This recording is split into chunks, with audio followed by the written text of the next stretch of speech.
हाँ जी, so question number 43 पे हम मूव ऑन कर रहे हैं। क्वेश्चन नंबर 43 करवाने का एकमात्र कारण ये है कि इसमें ना एक छोटी सी ऐसी चीज़ है जिसकी वजह से बच्चे कंफ्यूज हो जाते हैं। चलो बात करते हैं अब इस पे। NPN company has imported goods for $7 lakh. एक कंपनी है इंडिया की जिसे $7 लाख के लिए इंपोर्ट करा है, दैट मीन्स उसको पेबल होगा डॉलर्स आफ्टर 3 मंथ्स। 3 महीने के बाद $7 लाख आपको पे करने हैं। And company has also exported goods, that means receivable होगा $4.5 लाख का रिसीवेबल है इन 2 मंथ्स। तो 3 महीने बाद आपको पे करना है, 2 महीने के बाद आपको रिसीव करना है आज से। सो दोनों सेम टाइम पीरियड पे नहीं है तो नेट ऑफ होना मुश्किल है, ठीक है। फॉर रिसीवेबल अमाउंट फॉरवर्ड, जो हमें रिसीव करना है उसके लिए हमने एक फॉरवर्ड कॉन्ट्रैक्ट ऑलरेडी ले रखा है एट ₹48.90, ठीक है। इस कॉन्ट्रैक्ट रेट पे हमने रिसीवेबल का फॉरवर्ड कॉन्ट्रैक्ट ऑलरेडी करके रखा हुआ है। अब यहाँ पे आपको स्पोर्ट रेट्स और फॉरवर्ड रेट्स दे रखे हैं। देखो स्पोर्ट रेट का आपको रेट दे रखा है, फॉरवर्ड में ना आपको 2 मंथ्स पॉइंट्स, 3 मंथ बस ये लिखा हुआ है। क्या कहीं पे पॉइंट मतलब क्या कहीं पे स्वैप पॉइंट्स है या फिर फॉरवर्ड प्रीमियम है, ऐसा कुछ लिखा हुआ है? नहीं, ऐसा कुछ नहीं लिखा हुआ। So for that reason question ने क्या कर रखा है, क्वेश्चन ने ना इस रेट को रादर देन अगर हम नॉर्मली क्या करते, हम 48 पॉइंट इस रेट को अगर निकालते तो 48.50 प्लस 0.25 करते, राइट। तो लेकिन क्वेश्चन ने क्या कर रखा है, क्वेश्चन ने ना सीधा 48.25 ही मान लिया प्लस करने की बजाय, और इसको मान लिया 48.70। यानी कि क्वेश्चन ने क्या करा, 70 की जगह पे 30 को रिप्लेस कर दिया। सॉरी, यहां पर 30 है, यहां पर 30 है। सो क्वेश्चन ने ना 70 की जगह पे 30 को रिप्लेस कर दिया एंड 50 की जगह पे 25 को रिप्लेस कर दिया। This is what question did, ठीक है। तो अब प्रॉब्लम क्या है, क्वेश्चन ने ना इस तरीके से सॉल्व करा है जो मैंने आपको अभी बताया। कैसे क्वेश्चन ने इस रेट को माना 48.25/48.30 और इसको माना 48.40/48.45, ठीक है। बट हम नॉर्मली प्लस करते, तो इसी वजह से ना आईसीए ने इसके क्लैरिफिकेशन भी दे रखी है। क्लैरिफिकेशन में क्या दिया है आप पढ़ो। Note, in the question it has not been clearly mentioned that whether quotes given for 2 and 3 months in point terms are premium points or direct quotes. Although above solution is based on the assumption that these quotes are direct quotes, but students can also consider them as a premium points and solve the question accordingly. मेरे हिसाब से premium points solve करके करना ज़्यादा सही रहता, लेकिन ICA ने अब आंसर इस तरीके से दे रखा है तो मैं आपको इसी तरीके से एक बार पढ़ाऊंगा, ठीक है। बट अगर आप दूसरे तरीके से यानी कि प्रीमियम मानकर उसको ऐड करके आते हो आंसर एग्जाम में, आपको पूरे मार्क्स मिलेंगे, कोई मार्क्स नहीं कटने चाहिए, ठीक है।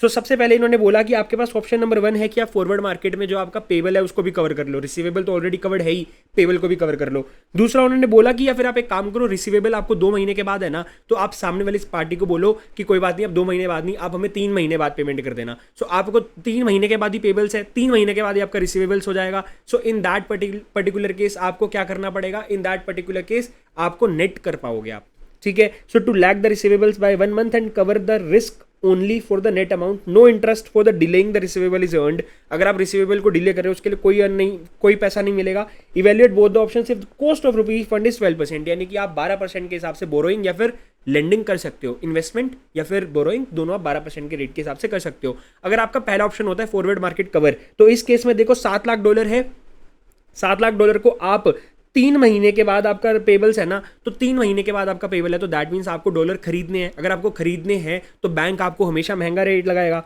तो 48.45 वाला हम रेट यूज करेंगे। 48.45 वाला हमने रेट यूज करा, दोनों को मल्टीप्लाई करा तो इतने रुपीस का आउटफ्लो जाएगा। अब हमारा जो रिसीवेबल है वो $4.5 लाख का है, और वो किस रेट पे है, 48.90 का हमने कॉन्ट्रैक्ट कर रखा है, तो 48.90 का हमने करा। 10 रिसीवेबल आर दीज, ठीक है। लेकिन अब क्योंकि ये 2 महीने, ये हमें कितने टाइम में रिसीवेबल हमें मिलेगा, रिसीवेबल हमें 2 महीने में ही मिल जाएगा।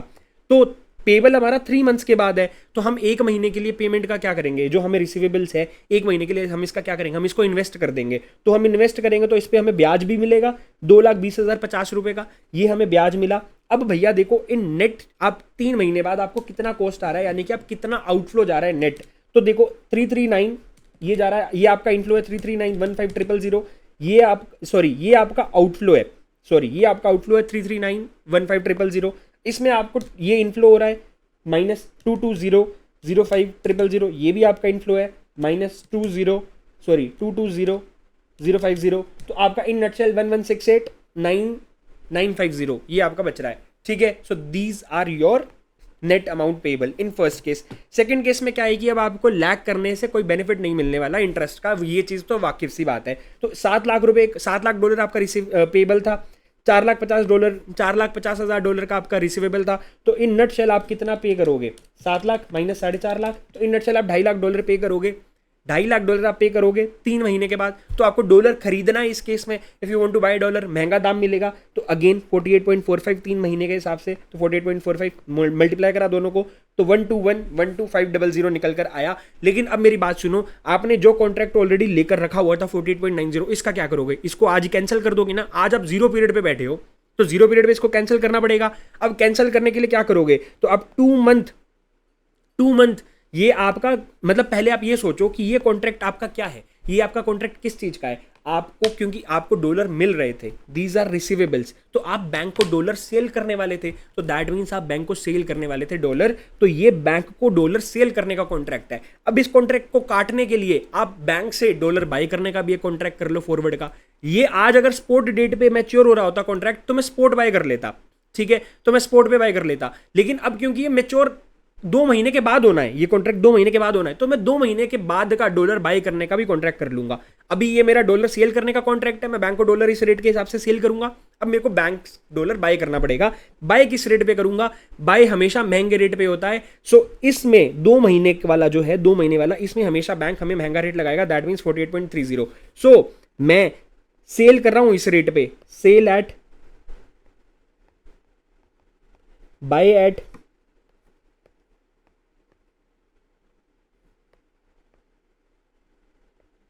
48.30। तो मेरे को कितने का फायदा है? 48.90 माइनस 48.30, दैट मीन्स 0.60 का हमें फायदा होने वाला है। 0.60 का ये ना, हाँ। सो $0.60। और कितने पे होगा मैं ये फायदा? ये हमें फायदा होगा, रिसीवेबल्स हमारे कितने थे? $4.5 लाख के थे ना, तो इसको मैं $4.5 लाख के साथ मल्टीप्लाई कर दूं अगर 0.6 को, तो हमारा 2,70,000 निकल कर आ रहा है। तो 2,70,000 का प्रॉफिट ऑन कैंसिलेशन हुआ, ठीक है। तो ये प्रॉफिट ऑन कैंसिलेशन हो गया। अब ये हमारा अमाउंट पेबल था, ये प्रॉफिट है, दोनों को मैं इसमें से मतलब प्रॉफिट को माइनस कर दूंगा, क्योंकि ये कॉस्ट है, ये प्रॉफिट है। सो 121,12500 माइनस 2,70,000, ये निकल कर आ रहा है 118,42,500। पहले केस में हमें टोटल अमाउंट पेबल था 116,89,950, यहां पर हमें अमाउंट पेबल है 118,42,500। सो विच इज बेटर? यहां पर आउटफ्लोज हमारे कम है, तो हम पहले वाले ऑप्शन को सेलेक्ट करेंगे। Since net payable amount is least in case of first option, hints the company should cover the payable and receivables in the forward market, that means option number 1 is preferable. अब हम question number 44 पे switch कर रहे हैं। फटाफट से आप full screen लगा रहा हूं 2 सेकंड के लिए, फटाफट से वीडियो को पोस्ट करके इस क्वेश्चन को पढ़ लेगा, फिर ये क्वेश्चन आप मेरे साथ पढ़ेंगे।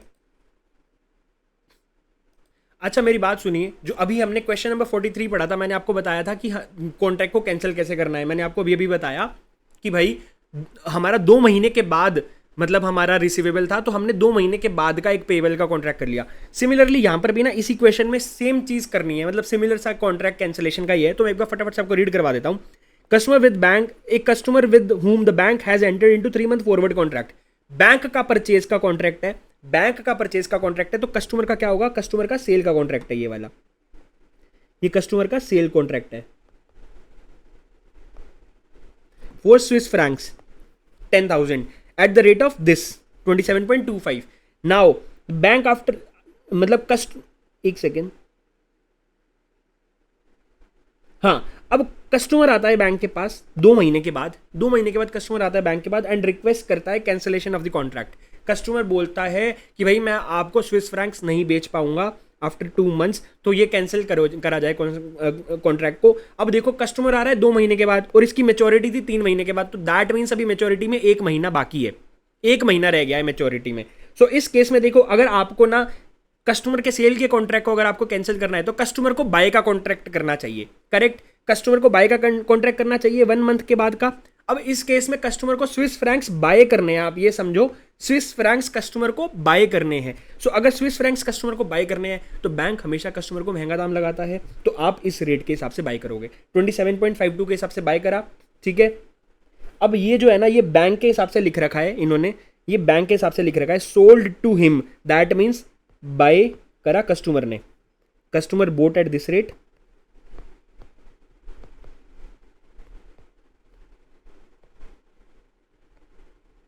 और ये कस्टमर ने सेल करा,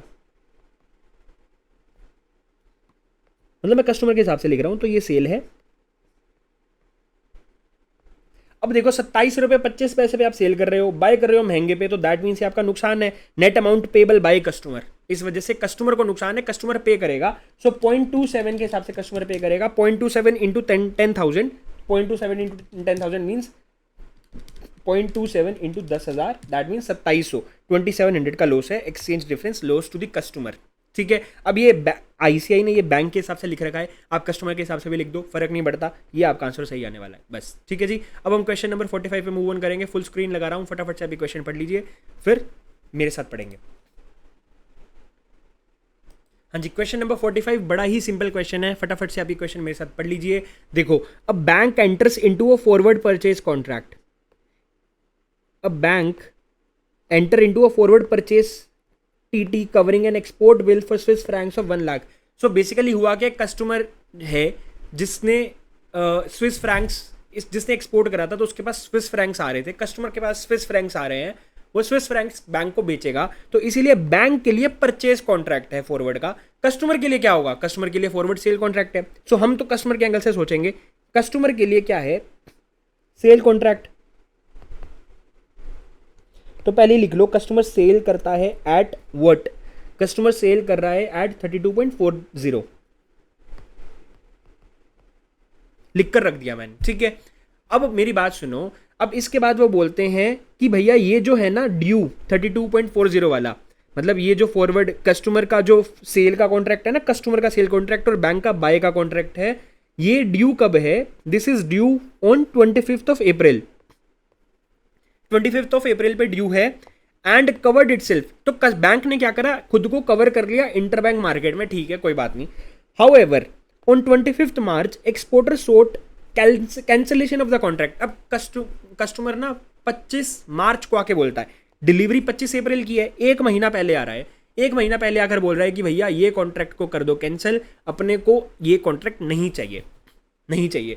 तो मैंने आपको बताया अभी भी, कैंसिलेशन करने के लिए अगर आपका 3 मतलब 1 महीने के बाद का, आपका 1 महीने के बाद का, दैट मीन्स अब आप 25 मार्च को खड़े हो ना, 25 मार्च को खड़े हो, तो 1 महीने के बाद का आपका सेल कॉन्ट्रैक्ट है कस्टमर का, तो कस्टमर इसको कैंसिल करने के लिए कस्टमर बाय कॉन्ट्रैक्ट करेगा। तो कस्टमर बाय एट, अभी रेट हमें नहीं पता किस रेट पे कस्टमर बाय करेगा, वो रेट ही निकालना हमारे लिए सबसे बड़ा चैलेंज है इस क्वेश्चन में। बाकी ये क्वेश्चन बहुत आसान है। अब यहाँ पर ना हमें रेट निकालने के लिए ना, देखो हमें क्या कर रखा है, हमें ना रेट दे रखे हैं इस कदर, 2 रेट्स। अब 2 रेट्स दे रखे हैं, देखो आपको स्विस फ्रैंक्स की परचेज या सेल करनी है, स्विस फ्रैंक्स की परचेज या सेल करनी है, और आपके पास है क्या, आपके पास रुपी है। तो भैया एक बात बताओ, क्या स्विस फ्रैंक्स को डायरेक्टली कोट करा हुआ है रुपी के अगेंस्ट, नहीं कोट करा हुआ, डॉलर्स के अगेंस्ट कोट करा हुआ है, और डॉलर को रुपी के अगेंस्ट कोट करा हुआ है, तो दैट मीन्स यहाँ पर क्रॉस रेट्स का पंगा बढ़ता है। तो भैया अब ना मैंने आपको क्रॉस रेट्स में हमेशा सिखाया है, मेरी पहले की वीडियोस मैं आपको सिखाया हुआ है, पार्ट 1 2 3 किसी में भी आप जाओगे सुनोगे, कहीं ना कहीं अगर ऐसा क्वेश्चन क्रॉस रेट का आया होगा, तो मैंने आपको हमेशा बताया जब भी क्रॉस रेट आपको करना है तो सबसे पहले ना रेट लिख लो, आपको निकालना कौन सा है, आपका एंड ऑब्जेक्टिव क्या है, दिमाग में ना आपका गोल होना चाहिए, आपको निकालना है हमेशा। देखो आप जब भी क्रॉस रेट निकालते हो ना, एक चीज याद रखना, हमेशा इंडिया के लिए डायरेक्ट कोट निकालना, आपकी जिंदगी आसान रहेगी, क्योंकि आप इंडियन हो तो इंडिया के लिए डायरेक्ट कोट निकाल लो, अगर आप यूके के हो तो यूके के लिए डायरेक्ट कोट निकाल लेना, अभी आप इंडिया के हो तो इंडिया के लिए डायरेक्ट कोट निकाल लेना, और निकालना किसके लिए, स्विस फ्रैंक्स के लिए। तो मैंने निकाल कर रख दिया, अपना लिख कर रख दिया ऑब्जेक्टिव कि मेरे को रुपी अपॉन स्विस फ्रैंक्स चाहिए, कि एक स्विस फ्रैंक्स में कितने रुपये आ जाए, this is what I need.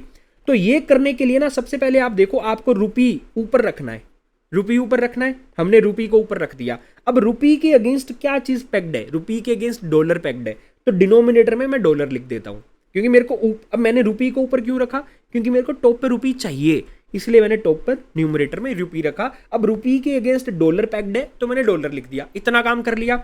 अब आपने मल्टीप्लाई करा, मल्टीप्लाई करोगे किस चीज के साथ, अब आपको देखना है, हमने ऊपर ये तो देख लिया कि हमें ऊपर रुपी चाहिए, अब हमें ये देखना है नीचे क्या चाहिए, नीचे स्विस फ्रैंक्स चाहिए, तो हमने नीचे स्विस फ्रैंक्स लिख दिया। और हमें किसके साथ पैक्ड है, स्विस फ्रैंक्स किसके साथ पैक्ड है, डॉलर के साथ ही पैक्ड है, तो डॉलर को हमने ऊपर लिख दिया। मतलब जो चीज आपको नीचे चाहिए वो नीचे आनी चाहिए, जो चीज आपको ऊपर चाहिए वो ऊपर आनी चाहिए। अब इससे क्या होगा, डॉलर से डॉलर कट जाएगा। या फिर आप ऐसे भी लिख सकते हो, आप ऐसे भी सोच सकते हो कि रुपी के हिसाब से आपने सोच लिया कि रुपी हमें टॉप पे चाहिए, तो डॉलर पैक्ड है दूसरा, तो हमने डॉलर को डिनोमिनेटर में लिख दिया। एंड इस रेट के लिए आप ऐसे सोच सकते हो कि भाई डॉलर तो इसमें आ ही नहीं रहा, तो हमने डिनोमिनेटर में हमने डॉलर लिखा है, तो डॉलर को काटने के लिए टॉप पे डॉलर लिख दो, बचा स्विस फ्रैंक्स, डॉलर के साथ स्विस फ्रैंक्स पैक्ड है, तो इसको डिनोमिनेटर में कर दो। Any way you can think. या फिर ऐसे सोच लो कि स्विस फ्रैंक्स को नीचे रखना है और रुपी को ऊपर रखना है, और यहाँ पर बचे हुए में डॉलर डॉलर लगा दिया। अब भैया आपको एक चीज सोचनी है कि भैया हमने यहाँ पर रेट को, किसी भी एक चीज को रिवर्स करने की जरूरत पड़ी हमें। सर रिवर्स करने की जरूरत पड़ी बोले तो बताता हूं। यहाँ पर देखो रेट हमें डॉलर का कैसे कोट है, हमें रेट डॉलर का कोट करा हुआ है रुपी अपॉन डॉलर की फॉर्म में, कि एक डॉलर में कितने रुपये हैं, और हमने देखो इसी फॉर्म में यहां पर लिखा है, करेक्ट। अब यहां पर हमें ये वाला जो रेट है ना, ये कैसे पैक्ड है इसको देखो। ये हमें दिया है स्विस फ्रैंक्स अपॉन डॉलर, ये हमें इस फॉर्मेट में दिया हुआ है, स्विस फ्रैंक्स अपॉन डॉलर। लेकिन हम यहां पर क्या लिख रहे हैं, डॉलर अपॉन स्विस फ्रैंक्स। इसको रिवर्स कराना, इसको हमने यहां पर रिवर्स करके लिखाना, तो जो भी रेट है ना, जो भी रेट हम सेलेक्ट करेंगे यहां से, उसको रिवर्स करके लिखेंगे। देखो मैंने यहां पर रिवर्स करके लिख रखा है 1/1.5150, तो रिवर्स करके लिखना है। ये रिवर्सल वाला आपने देख लिया। अब भाई हमने देख लिया कि भाई हमने क्रॉस रेट बना लिया, किस रेट को हमें रिवर्स करना है वो हमने देख लिया। जिसको रिवर्स करना है ना, उस पर एक छोटा सा निशान लगा कर रख दिया करो, ताकि आपको आसानी रहे। तो जैसे आपने मान लो यहां पर निशान लगा के रख दिया कि इसको रिवर्स करना है। अब आपको देखना है रेट की सिलेक्शन। अब हमारा फाइनल चैलेंज बचा है, स्टेप में डिवाइड कर दिया मैंने। सबसे पहले आप क्रॉस रेट देख लो, ठीक है, सबसे पहले आप अपना क्रॉस रेट बना लो, उसके बाद देख लो किस रेट को रिवर्स करने की जरूरत है, ठीक है, वो भी हो गया। तो फाइनली अब आपको क्या देखना है, फाइनली यू हैव टू सी कि हमारा रेट की सिलेक्शन क्या होनी चाहिए। तो मैंने आपको बताया कस्टमर बाय एट, एक महीने के बाद का अब हमें कस्टमर को बाय का कॉन्ट्रैक्ट करना है। तो भैया बाय करने के लिए आपके पास तो रुपीज है, आपको स्विस फ्रैंक्स बाय करने हैं। आप चले ये वाली मार्केट में, आपने बोला कि भैया रुपी ले लो, मेरे को स्विस फ्रैंक्स दे दो। इन्होंने बोला स्विस फ्रैंक्स तो नहीं है, स्विस फ्रैंक्स तो नहीं है, हमारे पास तो डॉलर है। तो आपने बोला चलो जो है वो दे दो। अब आपने यहां से डॉलर खरीदे, तो आप जब डॉलर को खरीदोगे तो एक बात बताओ, now you are buying dollar, क्योंकि आपके पास यहां पर स्विस फ्रैंक्स नहीं है, तो जो है आप वो खरीद लो। अब आप डॉलर खरीद रहे हो, तो डॉलर खरीदने के लिए बैंक आपको हमेशा महंगा रेट लगाएगा कि सस्ता रेट लगाएगा। देखो बैंक हमेशा आपको महंगा रेट कोट करेगा, 4455 वाला रेट कोट करेगा। लेकिन मैंने आपको बताया 1 मंथ फॉरवर्ड का चाहिए, आपको अप्रैल का रेट चाहिए, आपको अप्रैल का रेट चाहिए, स्पॉट नहीं चाहिए। तो आपको 49.4455 आपने लिखा, प्लस इसमें 4200 के स्वैप पॉइंट्स आपने ऐड कर दिए, तो आपका 48.8655 निकल कर आया। तो मैंने इसको रिवर्स करने की जरूरत नहीं थी, तो मैंने इसको एज इट इज लिख दिया 49.8655, स्वैप पॉइंट्स ऐड करके लिख दिया। अब इसमें मल्टीप्लाई करेंगे इसके साथ। अब इसको मल्टीप्लाई करने के लिए अब देखो आपके पास डॉलर आ गए, यहां से डॉलर लेके अब आप ये वाली मार्केट में चले जाते हो, क्योंकि अल्टीमेटली चाहिए तो आपको स्विस फ्रैंक्स ही। तो आप इस मार्केट में गए, आपने बोला यार मैं डॉलर लेकर आया हूं। कहां से लेकर आए हो, इस मार्केट से डॉलर खरीदे, अब मैं डॉलर लेकर आया हूं, डॉलर ले लो, स्विस फ्रैंक्स दे दो। अब आप डॉलर बेच रहे हो, स्विस फ्रैंक्स खरीद रहे हो। अब टेबल्स टर्न हो चुके हैं, अब आपको सोचना है डॉलर लेकर आए हो आप, so that means you are selling dollar. आपको हमेशा बेस करेंसी के हिसाब से सोचना है, जो कि डॉलर है इस केस में। तो आप डॉलर यहां पर बेचने आए हो। जब भी आप बेचने आते हो, बैंक आपको हमेशा कौन सा रेट लगाता है, नहीं सॉरी, एक सेकेंड, हाँ, ये आपने डॉलर खरीदे यहां पे, ये डॉलर फिर आप यहां पर लेकर गए। अब आप यहां पर डॉलर खरीद रहे हो। सो अगर आपको डॉलर खरीदना है तो एक सेकेंड, हाँ सॉरी मैंने थोड़ा सा गलत बोल दिया, दोबारा बताता हूं। सो यहां पर आपने डॉलर खरीद लिया था, ये चीज फाइन है। यहां से आपने स्विस फ्रैंक्स की जगह पे डॉलर खरीदा, अब आप डॉलर लेकर जा रहे हो, बेस करेंसी भी डॉलर है, तो आपको डॉलर बेचना है। डॉलर बेचोगे तो ही तो स्विस फ्रैंक्स मिलेंगे, because you ultimately you want to buy Swiss francs. तो अब यहां से आपने डॉलर खरीदा और यहां पर आप डॉलर बेचोगे और स्विस फ्रैंक्स लोगे। तो अगर आपको डॉलर बेचना है, जब आप किसी चीज को बेचते हो, बैंक आपको हमेशा कौन सा रेट कोट करता है, सस्ता रेट कोट करता है। कस्टमर की हमेशा वाट लगानी है, तो आपको सस्ता रेट कोट होगा, दैट मीन्स 1.5150 वाला रेट कोट होगा। मैंने यहाँ पर 1.5150 लिख दिया। अब इन दोनों को मैं मल्टीप्लाई करूंगा, so in nutshell it will come, क्या ये निकल कर आया 32.9145। अब इसके अंदर एक्सचेंज मार्जिन ऐड करना है 0.10% का, तो मैंने यहाँ पर ऐड करा एक्सचेंज मार्जिन, तो ये मेरा निकल कर आ गया 32.9474। इसको मैं राउंड ऑफ कर देता हूँ 32.9475 पे, ठीक है। तो 32.9475 पे मैं परचेज करूंगा, अब देखो नुकसान हो रहा है मेरे को, महंगे पे मैं खरीद रहा हूँ, सो 32.9475 माइनस 32.4 दैट मीन्स 0.5475 का नुकसान हो रहा है। अब 0.5475 को मैं मल्टीप्लाई कर दूंगा किसके साथ, 1 लाख स्विस फ्रैंक्स के साथ, सो इंटू 1 लाख करा तो मेरे को 54750 का नुकसान है। सो ये देखो निकल कर आ गया 54750। आईसीआई के तरीके को देखोगे दिमाग खराब हो जाएगा, मेरा तरीका एक बार फॉलो कर लेना, आपको बड़ा इजीली समझ में आ जाएगा। And I am really sorry, मैंने यहाँ पर थोड़ा सा मिस कर दिया था, आई नो, बट मैं आपको फिर से बता देता हूँ। यहाँ से आपको स्विस फ्रैंक्स बाय करने हैं क्योंकि customer wants to buy, you want to buy Swiss francs. आप यहाँ पर स्विस फ्रैंक्स मिल नहीं रहे तो आपने यहाँ से डॉलर खरीदे। अब यहाँ पर आप डॉलर लेकर जाओगे, आप बोलोगे कि भैया डॉलर ले लो, क्योंकि अब देखो आपको बेस करेंसी के हिसाब से सोचना है, तो आप बेस करेंसी बेचने आ रहे हो, that means you have to sell dollar. ठीक है, आपने डॉलर सेल करा और स्विस फ्रैंक्स खरीदा, सो स्विस फ्रैंक्स आपको ऐसे खरीदना है। अब यहां पर डॉलर को आप सेल कर रहे हो ना, तो सेल करने पे हमेशा सस्ता रेट मिलता है, दैट मीन्स 1.5150 मिलेगा, और हमेशा बेस करेंसी के हिसाब से सोचना होता है। इस वजह से हमने सोचा कि भैया स्विस फ्रैंक्स हम खरीद रहे हैं तो डॉलर हम बेच रहे हैं, क्योंकि हम यहां से डॉलर लेकर निकले थे। ठीक है, and I am really sorry भैया, आई एम ऑल्सो ह्यूमन, कई बार थोड़ा बहुत किसी से भी थोड़ा सा दिक्कत हो सकती है, I am also human, so I am really sorry, pardon for this mistake. चलो अब नेक्स्ट क्वेश्चन पे चलते हैं, क्वेश्चन नंबर 46। मैं फुल स्क्रीन लगा रहा हूँ, आप फटाफट से क्वेश्चन देख लीजिए, फिर उसके बाद मैं आपको ये क्वेश्चन समझाऊंगा।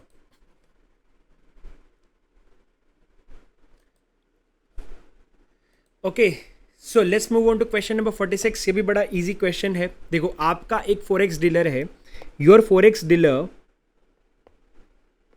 Has entered into a cross currency deal and sold $1 1 lakh.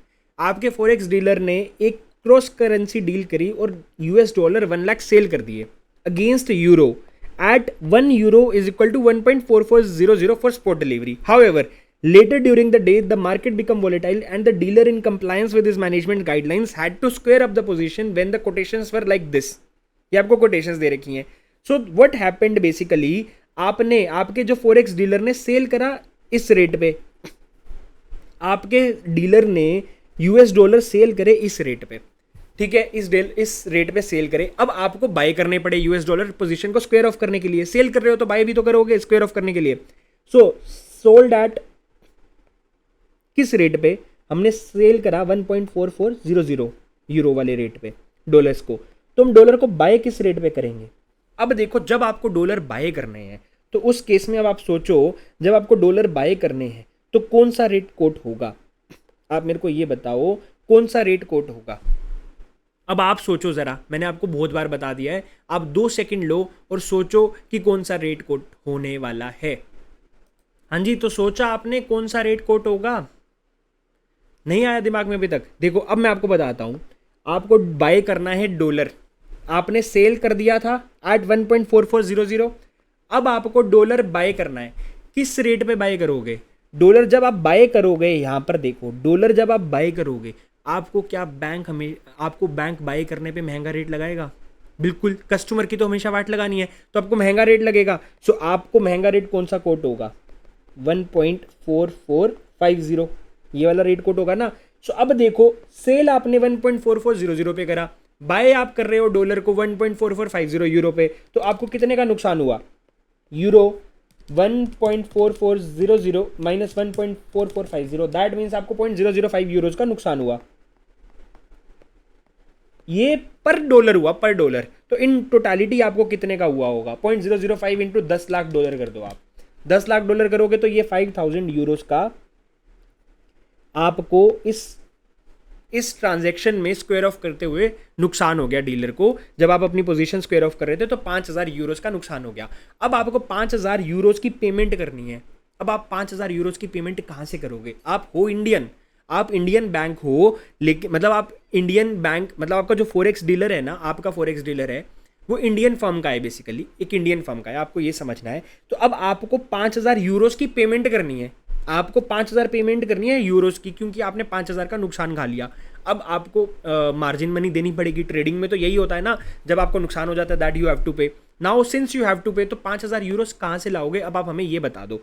सो अब कहाँ से लाओगे, देखो आप यूरो खरीदने गए, अब आपको क्रॉस रेट लगाना पड़ेगा फिर से। मैं ये सब इरेज कर रहा हूँ बिकॉज मेरे को ये सब मैं इरेज कर रहा हूँ, आप एक बार इसकी फोटो ले लो या फिर जैसा भी कर लो, आपको फोटो लेनी है फोटो ले लो, जैसा आपको सही लगे, ठीक है। तो मैं एक बार इसको इरेज कर रहा हूँ ताकि मेरे को लिखने की जगह मिल जाए, ठीक है। अब 5,000 यूरोज का मेरे को हो चुका है नुकसान। अब 5,000 यूरोज मैं कहां से लाऊंगा? मैं 5,000 यूरोज के लिए ना सबसे पहले देखो आपको क्रॉस रेट बनाना पड़ेगा। क्रॉस रेट क्यों बनाना पड़ेगा? आप देखो, आपको ना यूरोज का डॉलर के साथ पैक दिया हुआ है और डॉलर का आईएनआर के साथ दिया हुआ है, लेकिन हमें तो आईएनआर और यूरोज का रेट पैक्ड जो होगा वो चाहिए ना।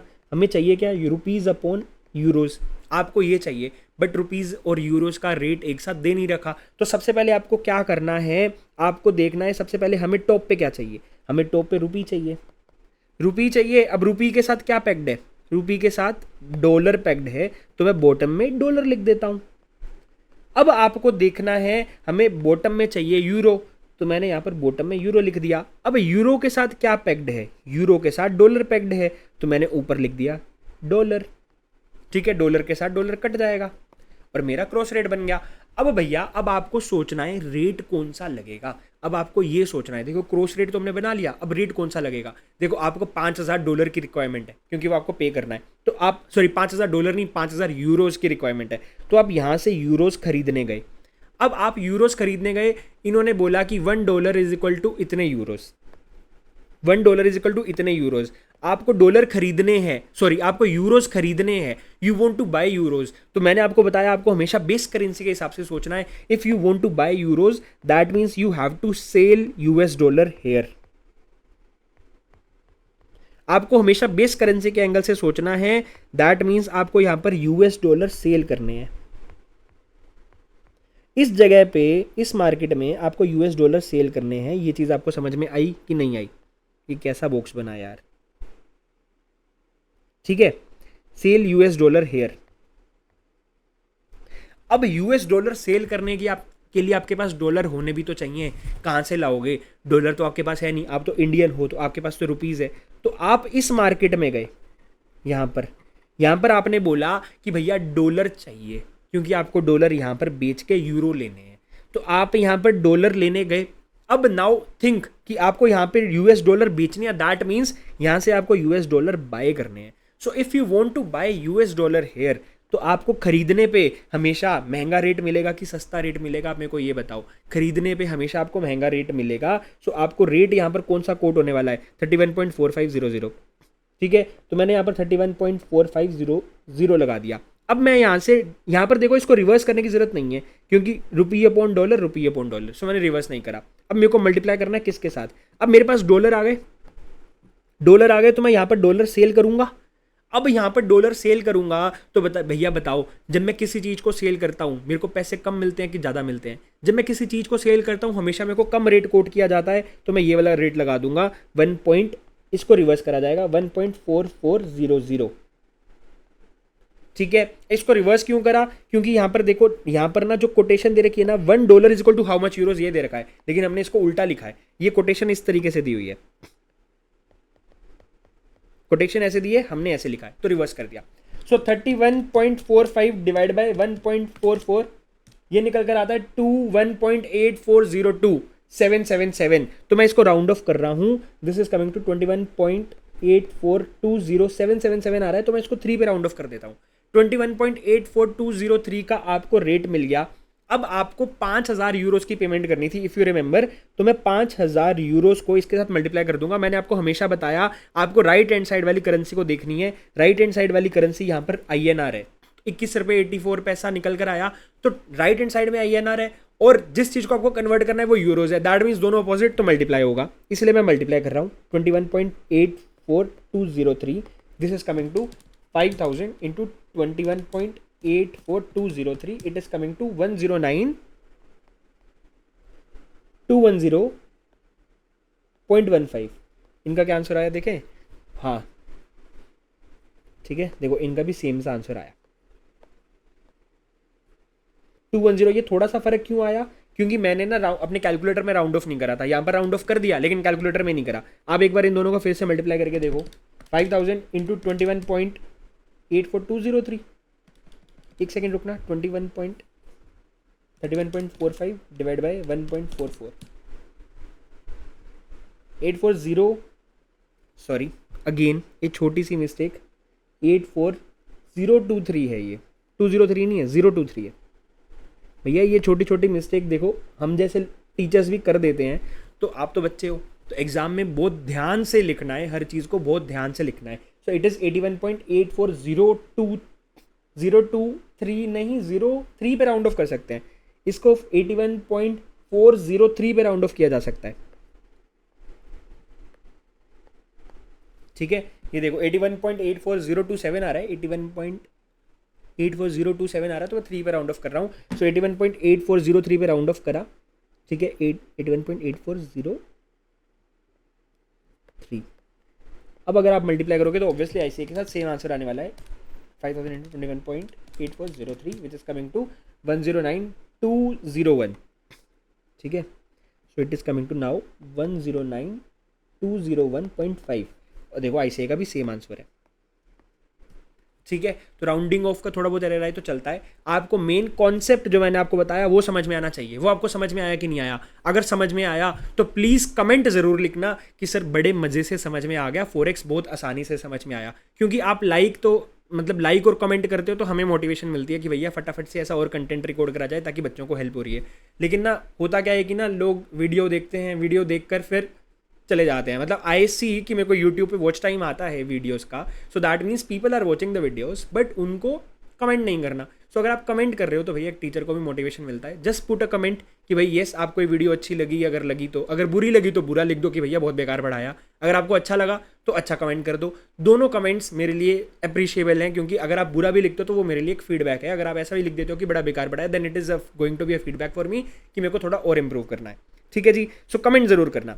तो ये आपका 109201.50 आ गया। ये अल्टरनेटिव मेथड कुछ आईसीए ने बोलकर लिख रखा है सेम आंसर, हर चीज़ सेम, तो कोई अल्टरनेटिव नहीं है, मत देखना। Now let's move on to question number 47। Full screen लगा रहा हूँ, फटाफट से आप पढ़ लीजिए, फिर ये क्वेश्चन आप मेरे साथ पढ़ेंगे। हाँ जी, let's move on to question number 47।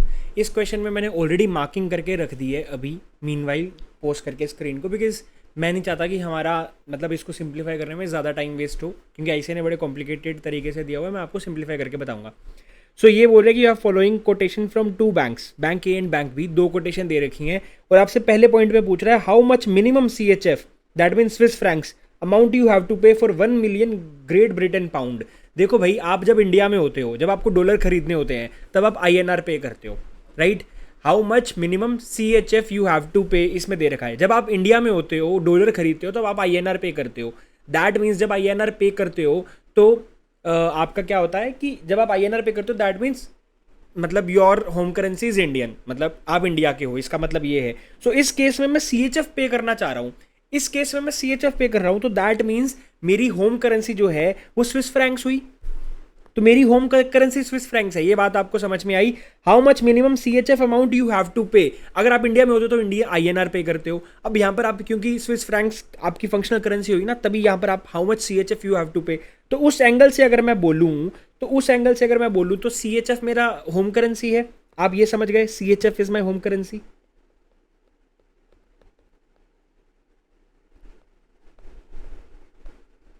ठीक है, CHF is my home currency. अब इन्होंने पूछा कि आपको 1 मिलियन ग्रेट ब्रिटेन पाउंड के लिए कितने CHF लेने होंगे। सो आप देखो यार, यहाँ पर ना क्या great Britain pound directly packed है विद CHF? नहीं। जो आपका GBP है वो USD के साथ पैक्ड है।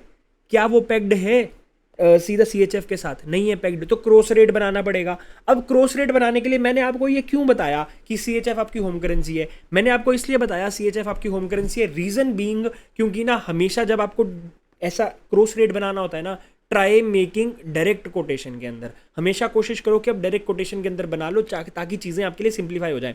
अब आपके लिए CHF आपकी होम करेंसी है, तो ये आपके लिए ग्रेट ब्रिटेन पाउंड पे डायरेक्ट कोटेशन होगी। जब आपके लिए इंडियन होम करेंसी होती है तो $1 is equal to 80 rupees, that is direct quote. तो यहाँ पर भी 1 GBP is equal to how much CHF, because CHF आपकी होम करेंसी है। होम करेंसी हमेशा अदर करेंसी वाली साइड में आए तो उसको डायरेक्ट कोट बोलते हैं। सो ये मैंने डायरेक्ट कोट में लिख दिया CHF अपॉन GBP। अब भैया आप एक चीज ध्यान से सुनना गौर से, ये जो कोटेशंस आपको दे रखी है ना, ये जो कोटेशंस दे रखी हैं, ये ग्लोबल स्टैंडर्ड से दी हुई है, ISO स्टैंडर्ड से दी हुई है। यानी कि नॉर्मली जो ICAI बाकी क्वेश्चंस में फॉलो करता है ना, उससे उल्टी लिखी हुई है ये वाली कोट्स, उल्टे तरीके से लिखी हुई हैं। तो देखो यहाँ पर ना अपेरेंटली पढ़ने से ये लगता है कि $1 is equal to 1.7645 Great Britain pounds. But we know Great Britain pound GBP is more strong, हमें पता है जीबीपी ज्यादा स्ट्रोंग है, इसीलिए इसको हमें ऐसा पढ़ना है 1 GBP is equal to how much USD, 1 GBP is equal to 1.7645 USD, हमें इस तरीके से पढ़ना है, ठीक है।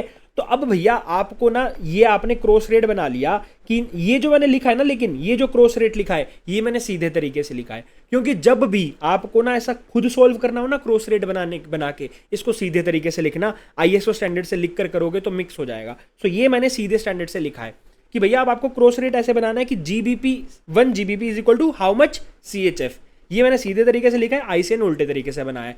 तो भैया क्रॉस रेट में सबसे पहले देखो मेरे को बॉटम में जीबीपी चाहिए, तो ऊपर क्या आ जाएगा, टॉप पे यूएसडी आ जाएगा, राइट।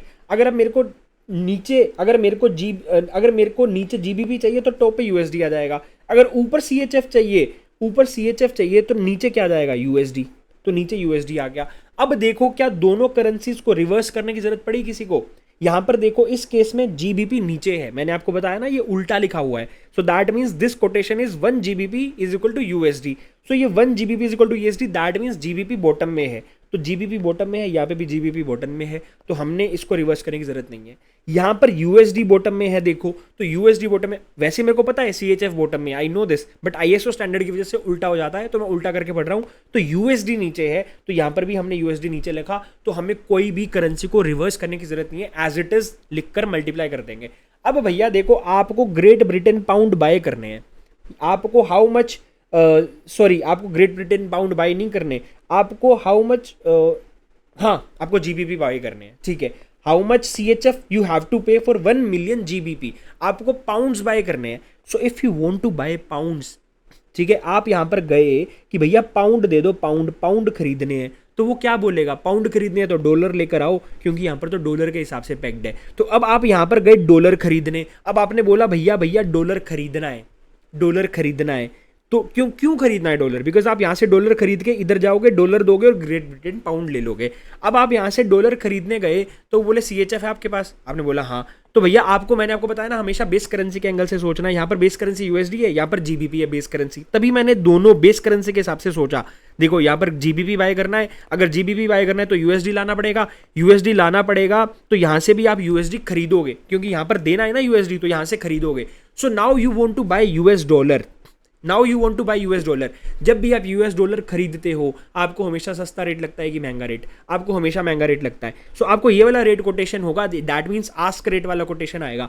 लेकिन आपको कौन सा बैंक सस्ता दे रहा है, आप ये देखो कौन सा बैंक सस्ता दे रहा है, आस्क रेट ये वाला बैंक सस्ता दे रहा है, तो मैं ये वाले बैंक का कोटेशन को यूज करूंगा। सो दैट मींस 1.4655, तो यहां पर देखो मैंने 1.4655 लिख दिया, डन है जी। अब मैंने यहां से यूएसडी खरीद के मैंने यहां पर बोला कि अब मेरे को जीबीपी खरीदना है, अब मेरे को यहां से जीबीपी बाय करना है, ग्रेट ब्रिटेन पाउंड खरीदना है, बेस करेंसी के हिसाब से सोचो, यूएस डॉलर दूंगा लेकिन बेस करेंसी के हिसाब से सोचा कि ग्रेट ब्रिटेन पाउंड खरीदना है। अब दोबारा खरीदना है तो सस्ता मिलेगा कि महंगा, अगेन महंगा मिलेगा, तो आपको लगेगा तो आस्क रेट, लेकिन कौन से बैंक का लगाएं, ये वाले बैंक का लगा दें क्योंकि ये सस्ता है, तो 1.7650 का लगा देते हैं, क्योंकि यहाँ पर तो 1.7660 में मिल रहा है ना, ये को लास्ट में 60 आ रहा है, तो 1.7660 पड़ा जाएगा, 45 रिप्लेस होगा यहाँ पे, ठीक है। तो यहाँ पर मैंने 1.7650 वाला लिख दिया सस्ता, दोनों को मल्टीप्लाई करूंगा, so 1.7650 into 1.4655, it is coming to 2.5866 something कुछ आ रहा है, 2.5866, ये देखो आईसीआई ने भी यही निकाला हुआ है 2.5866। अब 2.5866 को मैं कन्वर्ट कर दूंगा, ये मेरा सीएचएफ है, मेरे को सीएचएफ को कन्वर्ट करना है मिलियंस, 1 मिलियन जीबीपी के साथ, तो मल्टीप्लाई होगा, क्योंकि 1 मिलियन जीबीपी है एंड दिस इज सीएचएफ, दोनों अपोजिट है तो मल्टीप्लाई होगा। सो अब इसको मैं मल्टीप्लाई कर देता हूँ 2.5866 को 1 मिलियन के साथ, यानी कि 10 लाख के साथ, तो ये आ रहा है 2586600 आ गया। अब ये सेकंड में आपसे पूछ रहा है considering quotation from only bank A, अब आपको सिर्फ बैंक ए के बारे में सोचना है, फॉर जीबीपी अपॉन सीएचएफ। अब मैं गलत बोल रहा हूं ना यहाँ पर, जीबीपी अपॉन सीएचएफ, यस मैं गलत बोल रहा हूं, क्योंकि यहाँ पर आईएसओ करेंसी है, सो ये बोल रहा है for CHF upon GBP, GBP नीचे आ रहा है, what is the implied swap points. अब ना आपसे पूछ रहा है CHF upon GBP, that means ये बोल रहा है सीएचएफ अपॉन जीबीपी, इसके लिए क्या इंप्लाइड स्वैप पॉइंट्स होंगे। देखो मैंने क्रॉस रेट तो इसका ऑलरेडी बनाया हुआ है ऊपर, ऊपर ऑलरेडी इसका क्रॉस रेट तो बनाया हुआ है, तो मैं यही क्रॉस रेट वाला फॉर्मूला यूज कर लूंगा, मैं दोबारा दिमाग नहीं लगाऊंगा। तो मैंने देखो इसी क्रॉस रेट वाले फॉर्मूले को यहां पर लिख दिया। अब इन्होंने इंप्लाइड स्वैप पॉइंट्स पूछे हैं ना, इंप्लाइड स्वैप पॉइंट्स पूछे हैं सिर्फ कंसिडरिंग कोटेशंस फ्रॉम बैंक के, तो आपको स्वैप पॉइंट्स निकालना है 3 महीने के बाद का, ठीक है, फॉर 3 मंथ्स। तो आपको सबसे पहले स्वैप पॉइंट्स निकालने का मतलब क्या होता है, आज का देख लो स्पोर्ट का और 3 महीने के बाद का रेट देख लो, दोनों का डिफरेंस स्वैप पॉइंट्स हुआ। ऐसे ही निकलता है ना स्वैप पॉइंट्स, कंसेप्ट वीडियो में भी बताया हुआ है। तो अब निकालने के लिए हम क्या करेंगे, सबसे पहले हम स्पोर्ट का रेट निकाल लेंगे क्रॉस रेट की मदद से। तो मैंने स्पोर्ट के रेट में देखो क्या यूज करा, स्पोर्ट वाले में मैंने सबसे पहले बिड को यूज करा, बिड को 1.7645 इंटू 1.4650। अब ये हमें पता है दोनों में हमें बिड रेट लगाना है, ये देखो 1.4650, 1.7645, 1.4650, 1.4650 एंड 1.7645, देखो 1.7645 मैंने बिड टू बिड मल्टीप्लाई कर दिया। अब बिड टू बिड मल्टीप्लाई करके मैंने लिख दिया। अब सिमिलरली मैं इसका आस्क टू आस्क मल्टीप्लाई करूंगा 1.4655 एंड 1.7660, 1.7660, 1.4655, 1.4655, ठीक है। तो आस्क टू आस्क मल्टीप्लाई कर दिया। अब मेरा स्पोर्ट का बिड एंड आस्क दोनों निकल कर आ गया, करेक्ट है जी। अब सिमिलरली मैं फॉरवर्ड का निकाल लूंगा बिड एंड आस्क। अब देखो फॉरवर्ड का मेरा बिड एंड आस्क कैसे निकलेगा, यहां पर देखो ये स्वैप पॉइंट्स असेंडिंग ऑर्डर में है 3 मंथ वाले, तो ऐड होंगे। सो 1.4655 हो जाएगा, 1.4655 हो जाएगा क्योंकि ये 0.0005 है, लास्ट में ऐड होगा। सो 1.4655, 1.4655 ये लिख दिया, ठीक है, दिख रहा है 1.4655। अब उसके बाद बिड टू बिड कर दिया, इसका बिड और इसका भी बिड, इसका बिड में ना देखो ये रिड्यूस होगा क्योंकि ये स्वैप पॉइंट किसमें है, डिसेंडिंग ऑर्डर में है। So 1.7645 minus 0.0025, so this is coming to 1.7620। तो यहां पर मैंने लिखा 1.7620, बिड का बिड के साथ मल्टीप्लाई कर दिया अगेन। अब मेरे को मेरे को आस्क का आस्क के साथ मल्टीप्लाई करना है। अब इस केस में आस्क का आस्क के साथ मल्टीप्लाई करने के लिए देखो 1.4655 प्लस 1.4655 में ऐड करूंगा 0.0010, दिस इज कमिंग टू 1.4665। तो देखो 1.4665 कहां पर आ रहा है जी, 1.4665, ठीक है जी। आस्क का आस्क के साथ मल्टीप्लाई करा अगेन। अब मैं इसमें से 1.7660 माइनस 0.0020 करूंगा, so this is coming to 1.7640। So ask वाले में 1.7640, तो मैंने आस्क को आस्क के साथ मल्टीप्लाई करा। अब ये सर इन दोनों को मल्टीप्लाई क्यों करा, क्योंकि ये वाला क्रॉस रेट बनाया हुआ था ना, तो क्रॉस रेट के हिसाब से मल्टीप्लाई करा है, बस बिड का बिड के साथ मल्टीप्लाई करा, आस्क का आस्क के साथ। अब देखो मेरे पास फॉरवर्ड के बिड आस्क आ गए, तो मैं फॉरवर्ड के बिड में से स्पोर्ट का बिड को माइनस कर दूंगा, तो मेरा इसका स्वैप पॉइंट निकल कर आ जाएगा। सो 2.5822 जो लिखा हुआ है 2.5822 माइनस ये करूंगा 2.5850 minus 2.5850, this is coming to negative का 0.0028, नेगेटिव का 0.0028। अब आस्क का आस्क में से मल्टीप्लाई मतलब माइनस करूंगा 2.5869 minus 2.5881, it is coming to 0.0012 negative. तो यहां पर 0.0012 ये भी नेगेटिव है। देखो नेगेटिव का एक तो मीनिंग ये है कि मैंने फॉरवर्ड में से स्पोर्ट को माइनस करा, दैट मीन्स, और वो नेगेटिव में आ रहा है, that means forward is at negative, forward is at discount. और दूसरी चीज ये अपेरेंट है इस चीज से भी कि ये डिसेंडिंग ऑर्डर में आ रहा है 28 एंड 12। डिसेंडिंग ऑर्डर में आने का मतलब ये है कि डिस्काउंट पे है, ठीक है। सो डिसेंडिंग ऑर्डर में हम माइनस भी इसीलिए करते हैं बिकॉज वो डिस्काउंट पे होता है। तो इससे भी प्रूव होता है कि अगर डिसेंडिंग ऑर्डर में आ रहा है then it is at discount, discount क्योंकि माइनस पे भी आ रहा है और डिसेंडिंग ऑर्डर में भी है। सो इसको मैं 0.0028, 0.0012 या फिर 28/12 इसको स्वैप पॉइंट्स बोल सकता हूं। So therefore 3 month swap points are at discount of 28/12, ठीक है। अब इसके साथ आपका क्वेश्चन नंबर 47 भी खत्म हो जाता है। अब 48, 49, 50, 51 टोटलिटी में आपके 4 क्वेश्चन बचे हैं इसके बाद। And I really recommend you कि एटलीस्ट 4 क्वेश्चन आप खुद से करके देखो, आपको पता चलेगा आप कितने पानी में और कितने नहीं। और वो 4 क्वेश्चन में यार एक क्वेश्चन तो बड़ा ही सिंपल वाला एक्सचेंज पोजीशन वाला है, अगर आप लास्ट वाला देखते हो ना, ये बिल्कुल नोस्त्रो वोस्त्रो वाला अकाउंट वाला क्वेश्चन है, बिल्कुल सिंपल क्वेश्चन है। सो ठीक है, ये 4 क्वेश्चन मैं आपको खुद से करने के लिए होमवर्क दे रहा हूं। अगर ये 4 क्वेश्चन में स्टिल आपको डाउट रहता है, आपको नहीं समझ में आ रहे, आप मेरे टेलीग्राम चैनल पे मेरे को मैसेज कर सकते हो, या फिर आप यूट्यूब पे कमेंट कर सकते हो कि सर ये 4 क्वेश्चन भी करवा दो, हमसे नहीं हो पा रहा। ठीक है, तो मैं वो 4 क्वेश्चन भी करवा दूंगा। एंड ऐसा तो आपके दिमाग में आना ही नहीं चाहिए कि हमसे नहीं हो पा रहा भैया। 4x का रिवीजन से लेके 2 पार्ट शायद रिवीजन के हैं और 4 पार्ट जो है वो क्वेश्चन एंड आंसर्स की सीरीज के हैं, ये चौथा पार्ट है। बहुत अच्छे से आपको डिटेल में करवाया भैया। अब मत बोलना कि सर हमसे नहीं हो पा रहा। अब भैया पेपर में आपको ना 4x में से अगर कोई 4x पे क्वेश्चन आ जाए ना, आपको बोलना है हम तोड़ फोड़ कर आएंगे, अच्छे से मार्क्स लेकर आएंगे। एंड अगर आपको ये रिवीजन वीडियो लगता है बिल्कुल भी इस रिवीजन वीडियो ने आपकी हेल्प करी, ज़रा सी भी हेल्प करी ना, और आपको लग रहा है कि 4x पे अब आपको कॉन्फिडेंस आ चुका है, देन प्लीज़ एक कमेंट ज़रूर डाल देना कि sir we love this video. ठीक है, अगर आपको अच्छी नहीं भी लगी, आपको लगा कि क्या टाइम बर्बाद कर दिया मेरा, तो आप नेगेटिव कमेंट जो भी आप डालना चाह रहे हो, मतलब whatever feedback you want to give, आप वो भी डाल सकते हो कि sir we didn't like this video. आप डिसलाइक भी कर सकते हो, इट्स टोटली अपॉन यू। अगर आपको अच्छी लगे तो like and good comment, otherwise जैसा आपको लगे, जैसा आपका ओरिजिनल फीडबैक है वो आप कमेंट सेक्शन में लिख सकते हो। I will take it as a constructive feedback to improve myself in future. ठीक है जी, thank you so much, take care, bye bye, God bless you all.